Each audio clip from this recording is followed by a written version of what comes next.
Now, look, the great legal scholar at Harvard, Alan Dershowitz, says that there's absolutely no basis here to impeach this president, whatever he's done or hasn't done, because it doesn't fit within the criteria of impeachment.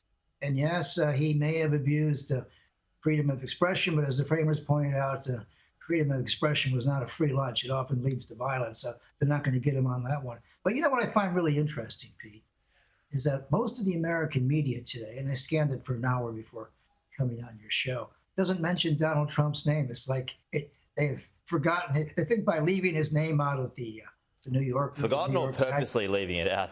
They purposely left his name out, like Right. it's going to go away. Yeah, I mean, this is CNN and New York Times and the Washington Post. They're talking about every damn thing in the world except Donald Trump. I mean, fair enough. We should talk about the Super Bowl, and I like Tom Brady a lot. Well, I'm going to ask you. I was going to save that question at the end, Joe. What you make of that? Okay, But but the point is, the media is trying to make him disappear. And Donald Trump's not going to disappear. They think because he's been suppressed on the Twitter and Facebook that he's going to disappear. He's not. He's still a major force in the party. But look, when they say to us, when critics say, there is precedent and there are legal scholars who argue that there's a basis for impeachment here, then I just simply say to people, well, where's the Chief Justice of the Supreme Court who presides over these things? He has declined to preside because he knows this is not a legal basis here. So, Justice Roberts just took a walk. He said this is not a legal deal. It's, it's something else. So it's going to be very, very hard to prove. And of course, the Democrats are falling out about the coronavirus checks. Bernie Sanders, Elizabeth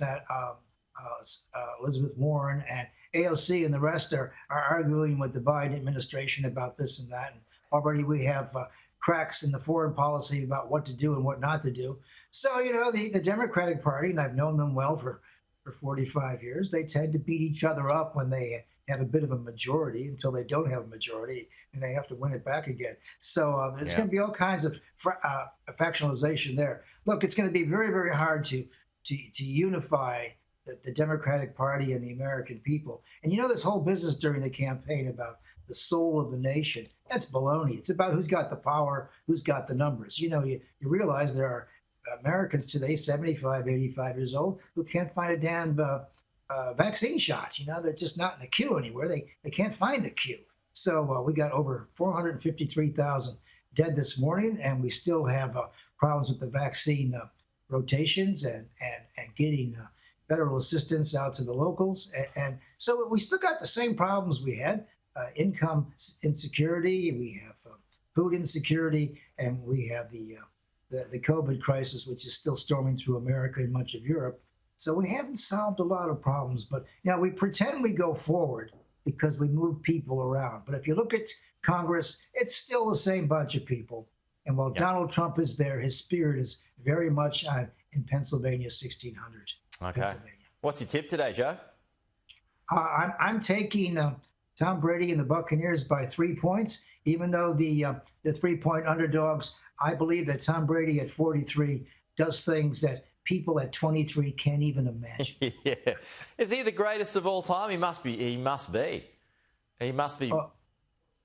Well, look, he's won 6 Super Bowl rings. Yeah. I've seen him beat the Chicago Bears in the last minutes. He's married to one of the world's richest, most beautiful women. He's got healthy children. I mean, this guy is the Irish dream. He's sort of like Jimmy Connors on steroids. This is a man for the ages. And I think the other guy who's 23, who did beat these people last year, he's going to be facing a legend. And same thing in Australian sports. As soon as you get out there and you're looking at the legend, it just makes you weak in the knees. Apparently, part of his diet that he has to consume half his body weight in water every day. I read an article about this the other day, Joe. That would be okay with scotch or beer. Yeah,